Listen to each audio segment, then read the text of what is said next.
এই যে আমরা এই জায়গাতে আসছি, এই যে পাহাড়পুর, হ্যাঁ, এখানে কিন্তু শিক্ষণীয় অনেক কিছু আছে, তাই না? হ্যাঁ, অনেক কিছু। তো ভ্রমণের মাধ্যমে আমরা তো এই জিনিসগুলো শিখতেছি।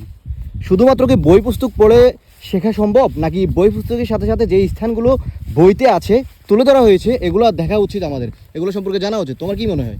হ্যাঁ, অবশ্যই আমার মনে হয় বাংলাদেশ ঘোরা উচিত সবার। বাংলাদেশ ঘুরলে মানুষ অনেক কিছু শিখতে পারবে। যেমন এখানে আমরা প্র্যাকটিক্যালি না আসলে বুঝতে পারতাম না এটা কেমন। বইতে আমরা ছোটোবেলায় পাহাড়পুর নিয়ে অনেক পড়ছি, কিন্তু আজকে আসার পর অনেক কিছু জানলাম, দেখলাম। আমাদের সবার ঘোরা উচিত, বাংলাদেশটাকে ঘুরে দেখা উচিত।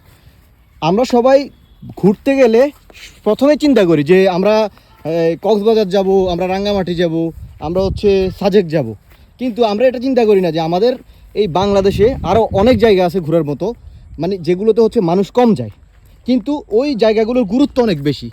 বাংলাদেশের প্রেক্ষাপটে বাংলাদেশের ইতিহাসের সাথে জড়িত, ওতপ্রোতভাবে জড়িত। তার মধ্যে এই যে একটা অঞ্চল পাহাড়পুর, এই পাহাড়পুরটা কিন্তু অনেক গুরুত্বপূর্ণ ঐতিহাসিকভাবে।